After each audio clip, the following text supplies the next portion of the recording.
नमस्कार दोस्तों, आज आपका स्वागत है नर्सिंग फैसिलिटी विद AK के साथ। मैं नर्सिंग ऑफिसर आरती कड़वे आपका स्वागत करती हूँ हमारे अपने चैनल पर। सो गाइस, आज हम बात करने वाले हैं कि प्रेगनेंसी के तीसरे महीने में आपको कौन कौन सी बातों का ध्यान रखना है, कौन सी सावधानियां रखनी है और कौन कौन से परिवर्तन जो है देखे जाते हैं, इसके बारे में हम विस्तार से बात करेंगे। तो सबसे पहले हम बात करते हैं मदर में कौन कौन से चेंजेस होते हैं। तो यहाँ पे स्किन चेंजेस में देखते हैं तो यहाँ पे मेलेनियस ज़्यादा बनने लग जाता है, जिसके कारण काले धब्बे या डार्क स्पॉट्स दिखाई देते हैं। उसके बाद बात करते हैं वोमिटिंग थोड़ी कम हो जाती है तीसरे महीने के दौरान, और यूटेरस का साइज बढ़ने के कारण आपको बार बार जो होता है यूरिन आती है, बार बार बाथरूम लग सकती है आपको, क्योंकि यहाँ पे जो है यूटेरस का साइज बढ़ता है, जिसके कारण क्या होता है कि ब्लैडर में स्पेस कम हो जाता है, इसीलिए आपको बार बार यूरिन लगती है।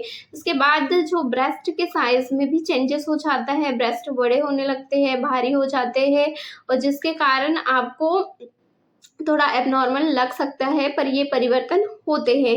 उसके बाद आपको जो पेट के निचले हिस्से में या नीचे साइड में आपको जलन हो सकती है। और इसके बाद बेबी की ग्रोथ पर बात करें तो जो बेबी की ग्रोथ है वो बेबी का साइज जो एक नींबू के बराबर हो जाता है। सारे ऑर्गन्स जो होते हैं यहाँ पे डेवलप होने लगते हैं। इस दौरान आपको कौन कौन सी सावधानियां रखनी है, इस पर बात कर लेते हैं। तो आपको भारी सामान बिल्कुल नहीं उठाना है, पूरी प्रेगनेंसी में नहीं उठाना है, आपको भारी सामान अवॉइड करना है। यात्रा करने से बचना है, तीसरे चौथे महीने में यात्रा बिल्कुल नहीं कीजिए, क्योंकि यहाँ पर एबॉर्शन या मिसकैरेज होने के चांसेस हो सकते हैं। इसीलिए आप ये बातें याद रखें कि आपको यात्रा बिल्कुल नहीं करनी है।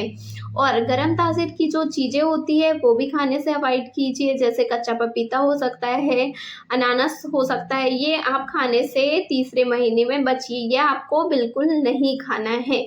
उसके बाद आपको एक ही पोजीशन में खड़े नहीं रहना है, लेटे नहीं रहना है। कुछ लोग रहते हैं जो किचन में काम करते एक एक दो दो घंटे खड़े, तो आपको बिल्कुल ऐसा नहीं करना है।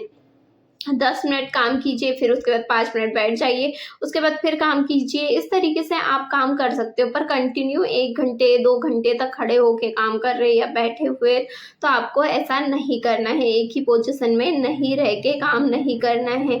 और आपको पर्याप्त नींद लेनी है, 8 से 10 घंटे की नींद लेनी है, पर्याप्त आराम करना है, रेस्ट करना है, ताकि आप और आपका जो बच्चा है वो पर्याप्त नींद ले, पर्याप्त रेस्ट होगा तो उसमें जो ग्रोथ है वो बहुत अच्छे से होती है।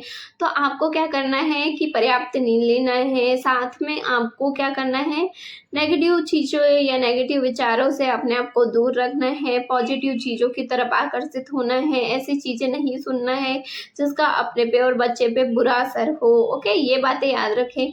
अगर आप मोबाइल यूज़ करते हो या टीवी देखते हो तो ज़्यादा बिल्कुल मोबाइल यूज़ ना करें, कंटिन्यू टीवी ना देखें। 1 घंटे पहले से सोने से 1 घंटे पहले आपको ये बंद करके रख देना है।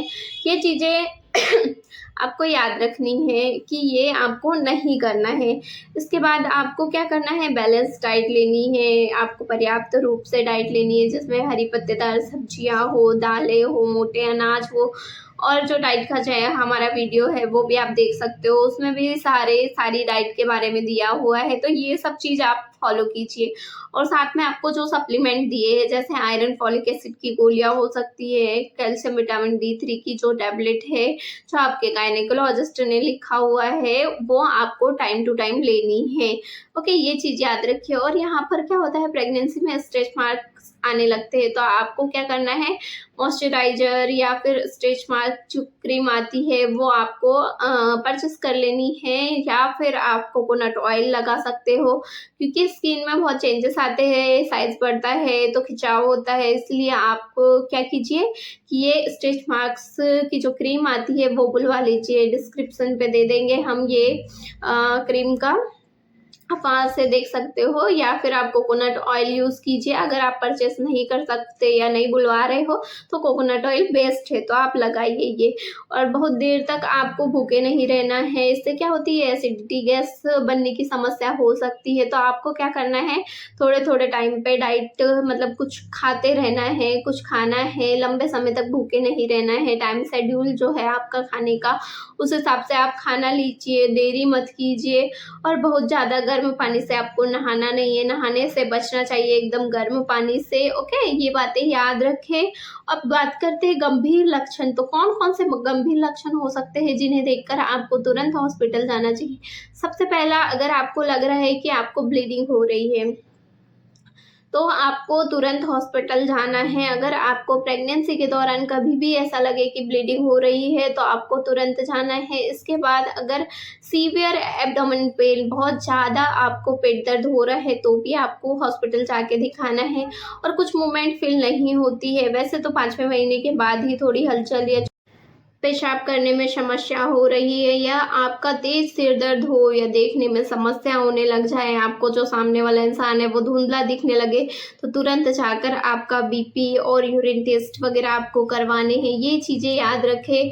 और किसी प्रकार का डिस्चार्ज हो रहा है, बहुत ज़्यादा हो रहा है, तो भी आपको हॉस्पिटल जाकर दिखाना है। ये गंभीर लक्षण के अंतर्गत आता है। तो ये बातें याद रखिए। अगर ये लक्षण दिखते हैं तीसरे महीने में, आप अपने आप को सेफ रखिए, ये सारी सावधानियां बरतिए, ये सारे काम नहीं कीजिए।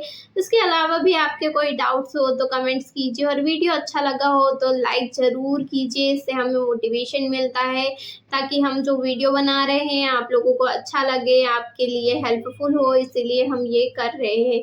तो इसलिए अगर आपको अच्छा लगे तो हमारे चैनल को सब्सक्राइब कीजिए और लाइक ज़रूर कीजिए। So thank you guys watching my video. Radhe Radhe.